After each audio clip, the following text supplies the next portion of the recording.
Buongiorno a tutti, alors que ce samedi, une manifestation antimafia a été prévue à Ajaccio, où les collectifs Massimo Susini et Amafiano ont décidé de la reporter au 8 mars à 14 h.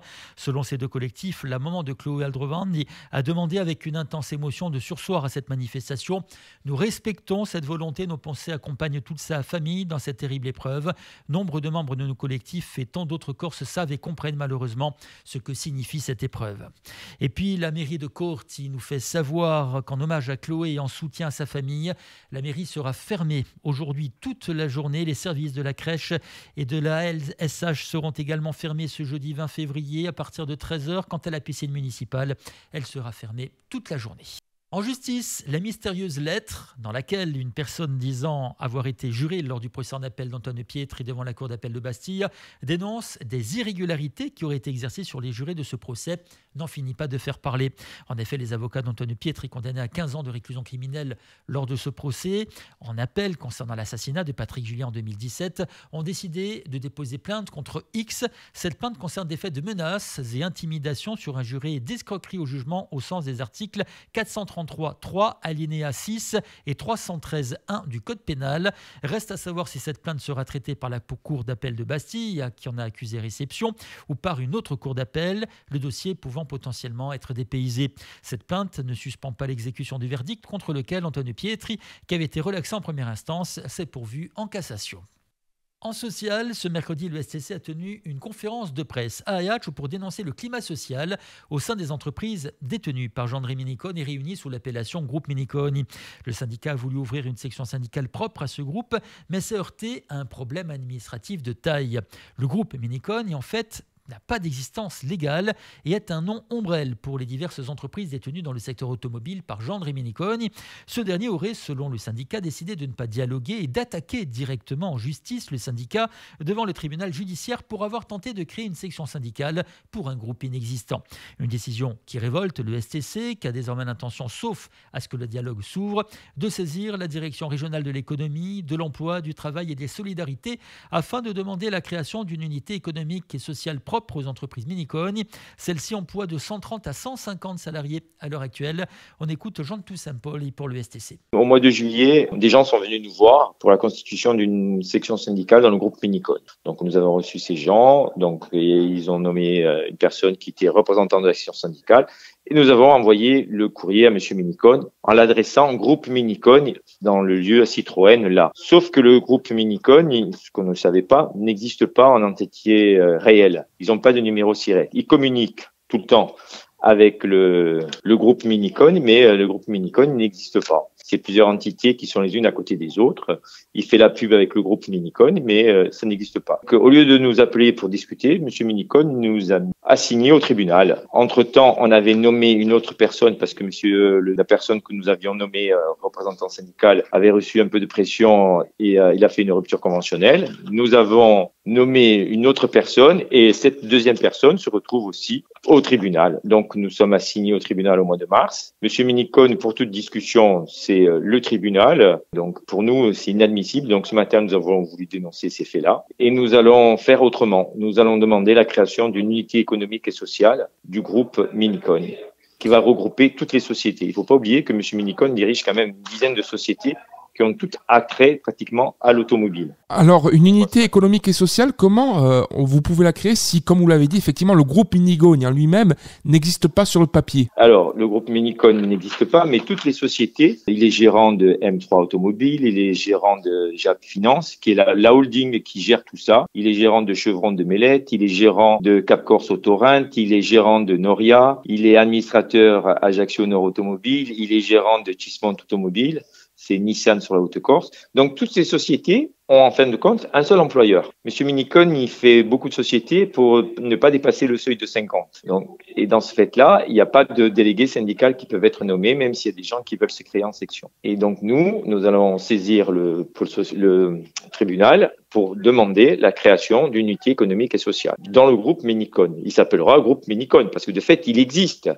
Mais il n'a pas de numéro de SIRET. Ça, on l'a déjà fait dans d'autres sociétés qui avaient les mêmes dirigeants et qui faisaient les mêmes fonctions.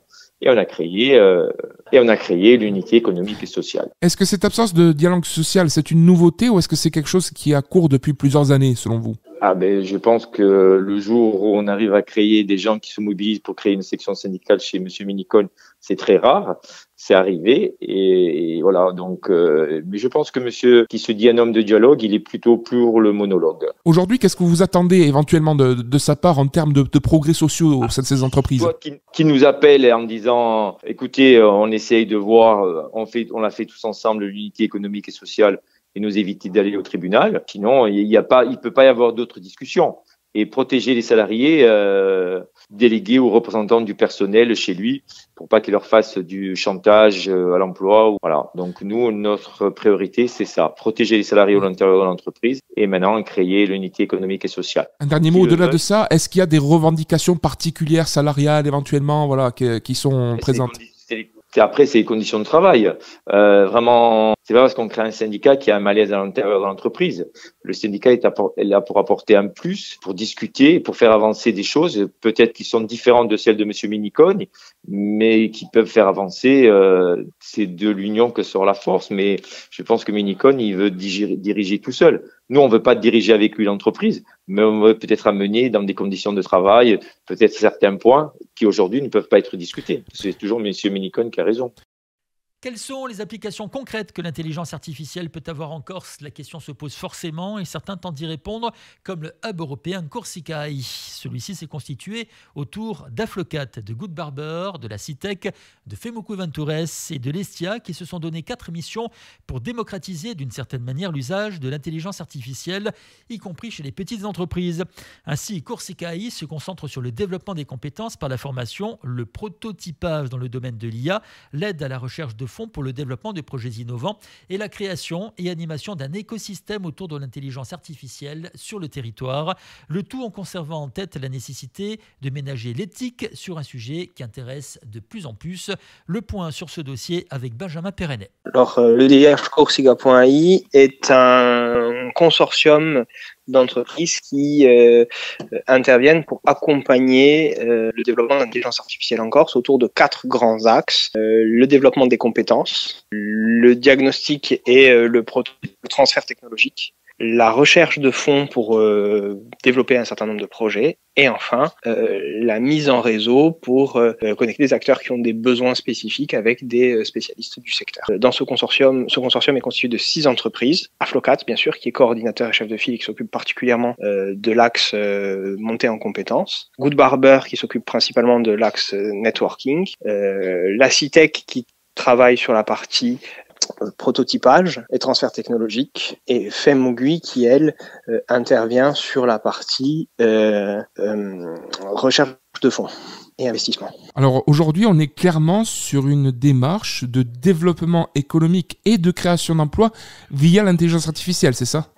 En tout cas, on est sur une transition des entreprises vers l'usage de l'intelligence artificielle. L'intelligence artificielle, c'est un outil qui va profondément et qui est déjà en train de changer profondément les métiers et qui va donc créer un processus de destruction-création des métiers, en tout cas qui va les faire évoluer. Et dans ce cadre-là, effectivement, il y a une utilisation accrue de l'intelligence artificielle, et ce, quel que soit le secteur d'activité. C'est-à-dire que c'est utilisé aussi bien dans les entreprises dites technologiques que dans celles de l'économie traditionnelle. C'est vrai dans l'industrie, mais c'est vrai dans l'agriculture, c'est vrai dans le tourisme, c'est vrai dans les entreprises de services. Et donc l'intelligence artificielle est en train de changer profondément tous les usages au sein des entreprises. Ça veut dire que ces applications d'intelligence artificielle au pluriel, peuvent aider aussi des petites entreprises, parce que quand on parle d'intelligence artificielle, on peut forcément s'imaginer des grosses entreprises, mais pas que, c'est ça? Pas du tout. L'intelligence artificielle, ça peut toucher les entreprises familiales comme les très grands groupes. Après, ce ne seront pas les mêmes processus, ce ne seront pas les mêmes algorithmes, ce ne seront pas forcément les mêmes usages, mais effectivement, ça touche tous les secteurs et tous les métiers. Et puis, de toute façon, l'intelligence artificielle est déjà présente dans nos vies depuis des années. C'est-à-dire qu'aujourd'hui, quand vous faites une recherche sur Internet, vous avez des algorithmes d'intelligence artificielle. Quand vous surfez sur vos réseaux sociaux, vous avez des algorithmes qui vous proposez des contenus en fonction de ce que vous avez déjà regardé, de ce que vous avez aimé ou ce sur quoi vous avez réagi. C'est déjà de l'intelligence artificielle. Après, ce qui a changé profondément, c'est l'arrivée de ChatGPT, qui est un LLM, donc c'est un modèle de langue massif, qui lui est assez bluffant parce qu'il va permettre de rédiger ou de créer du contenu, c'est ce qu'on appelle les IA génératives. Pour autant, l'IA générative n'est qu'un domaine d'application de l'intelligence artificielle et on a tout un tas d'autres secteurs qui sont notamment l'IA prédictive, l'IA physique, donc l'IA qui permet de faire des robots autonomes, sont des domaines d'activité qui vont dans les années à venir transformer l'économie. De quelle manière l'intelligence artificielle peut-elle, selon vous, aider la Corse à rattraper une forme de retard dans les nouvelles économies, les économies numériques, les économies de recherche et de développement où la Corse est un peu à la traîne? Alors, je pense que l'IA ne peut pas aider à rattraper un retard. Je pense que la question qu'il faut se poser, c'est est-ce qu'on va être capable de prendre cette vague-là et donc d'accompagner dès aujourd'hui, et puis déjà depuis quelques années, les entreprises vers cette transition-là, et donc essayer de garder, de prendre ce wagon-là, ou est-ce qu'au contraire, on va laisser passer encore une fois un wagon. Donc je pense que la notion ne se pose pas en rattraper un retard, mais plutôt en ne pas en prendre davantage. Alors, on sait qu'il y a aussi la question éthique. Comment vous la traitez au sein de ce hub? Écoutez, la question éthique, elle se traite aussi par la notion d'hébergement des données. C'est pour ça que au sein du hub, on a la CITEC qui a 2 data centers et qui permet justement de déployer des modèles de données, des algorithmes qui sont hébergés localement et qui permettent donc de gérer les données de façon sécurisée et souveraine. Concrètement, aujourd'hui, est-ce que ça prend l'intelligence artificielle en Corse auprès des entreprises et des institutions aujourd'hui? Alors oui, clairement. Nous, on le voit aussi, ne serait-ce que par le nombre d'accompagnement qui nous est demandé. On le voit aussi, nous, en tant qu'établissement d'enseignement supérieur, sur le nombre de personnes formées qui nous est demandé par les entreprises. Aujourd'hui, on a plus d'offres d'emploi à la sortie de nos parcours que, de candidats pour entrer dans nos formations. Donc, clairement, on sent qu'il y a un engouement sur ce sujet-là. On sent aussi on a aussi des créations d'entreprises qui se sont faites sur le territoire. Je pense notamment à des entreprises comme Neural Vision, comme Midgard, comme Biophonia, mais bien d'autres aussi,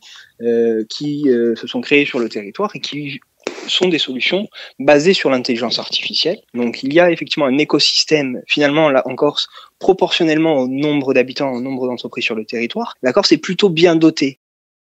De nos jours, lorsque l'on recherche un soin beauté, on recherche à la fois un effet visible et époustouflant et des produits naturels pour le réaliser. C'est le pari réussi par Marie-Noëlle Gaffori qui propose par exemple des manucures, méthode japonaise exceptionnelle sur Ayache au sein de son institut Glam. Il faut dire que sa dernière est une véritable artiste, formée aux États-Unis aux techniques manucures japonaises et coréennes, mais également aux soins du corps et du visage les plus performants. Marie-Noëlle Gaffori propose aujourd'hui son savoir-faire et sa passion au sein de son établissement situé rue Lorenzo Vero à Ayache. On l'écoute. C'est un soin vraiment ancestral au Japon. Moi, personnellement, je l'ai découverte à New York. C'est d'ailleurs là-bas que j'ai obtenu ma formation. Et c'est vraiment un soin qui est à base de cire d'abeille, de poudre de riz et de vitamine A, ce qui permet aux ongles vraiment d'être brillants, solides et en très bonne santé. Et ça s'adresse à tout le monde. Comme tous les autres soins que je pratique, c'est mon expérience aux États-Unis qui m'a permis de ramener en Corse justement beaucoup de soins exclusifs et innovants. C'est vrai que je me suis formée sur place. J'adore tout ce qui est technique japonaise et coréenne parce que ce sont d'excellents produits et des produits naturels surtout. Donc j'ai décidé de travailler avec ces méthodes, comme la méthode japonaise en particulier, qui est vraiment une manucure incroyable. Et le rendu est durable en plus dans le temps. Et ça, c'est aussi bien pour les femmes que pour les hommes d'ailleurs. Et tous les soins que je pratique également sont vraiment de très très bons soins naturels et avec des effets incroyables. L'efficacité, souvent, on est obligé de passer par des produits chimiques. Et avec les produits japonais et coréens, ce n'est pas du tout le cas. Ils ont vraiment une formation et des techniques incroyables. Et c'est pour ça que moi j'ai décidé de travailler uniquement avec eux. Vous pouvez me joindre soit sur Insta, sur Glam, ou alors vous pouvez passer me voir. Je suis 3 rue Lorenzo Vero et en face de l'hôtel Napoléon, c'est pas difficile de me trouver. Et je suis là pour vous renseigner avec plaisir. J'ai plein de méthodes new-yorkaises également pour les ongles et beaucoup de choses pour le visage. Et une méthode également pour tout ce qui est renforcement musculaire, c'est le Lex Ballet. parce que je suis également une ancienne danseuse et c'est le vrai entraînement des danseuses classiques. Donc avec plaisir, si vous passez me voir, je vous donnerai tous ces renseignements. Et du cas par cas pour conclure, en fait, en fonction de la personne que vous avez en face de vous, vous conseillez plutôt telle ou telle méthode. Exactement. C'est en fonction de la personne. C'est comme pour mes méthodes justement de renforcement musculaire. Chaque cliente a sa fiche clientèle je tiens compte de toutes les pathologies et vraiment de tout ce qu'il y a à faire. Et je mets au point vraiment la méthode en fonction de chaque personne. Et également pour mes soins visage et pour mes massages visage, je fonctionne vraiment au cas par cas. Lutte contre la prolifération des chats errants. Achita Dayach nous fait savoir qu'elle lance une campagne de sensibilisation et qu'elle s'engage aux côtés des associations et des vétérinaires à travers une convention tripartite pour une durée d'1 an. Consciente des difficultés rencontrées par les acteurs engagés dans la protection animale et face à la prolifération des chats errants et aux nuisances qu'elle engendre, Achita Dayach lance donc un appel aux associations et aux vétérinaires. Les personnes désireuses de s'associer à cette opération doivent se manifester avant le 31 mars et contacter le service communal d'hygiène sur hygiène@ville-ajaccio.fr. Nous sommes le jeudi 20 février 2025, jour de la Saint-Aimé. Le ciel est très nuageux avec quelques éclaircies, toutefois en Haute-Corse et plus particulièrement sur la façade orientale. Quelques averses seront possibles cet après-midi, plus précisément en plaine orientale, de Cerrioni jusqu'au Fiumorbu. En Corse du Sud, malgré des passages nuageux, le temps sera néanmoins moins perturbé. Les éclaircies seront beaucoup plus larges, notamment sur la façade occidentale où le soleil sera présent cet après-midi. Il n'y aura pas de pluie. Le vent est faible et les températures demeurent stables. Il fera jusqu'à 16 degrés cet après-midi du côté d'Ajaccio, Portivecchio, Bonivaggio, Cal, Lise ou la Prupia, 14 à 13 à Bastiglia, à Icu, 12 à Pietralba, Ziccau, 11 à Corti, Cerrioni, Rugliano et 10 à Prunello di Fiumorbu. Ce journal est terminé sur Alta Frequenza. Je vous retrouve tout de suite pour votre agenda culturel.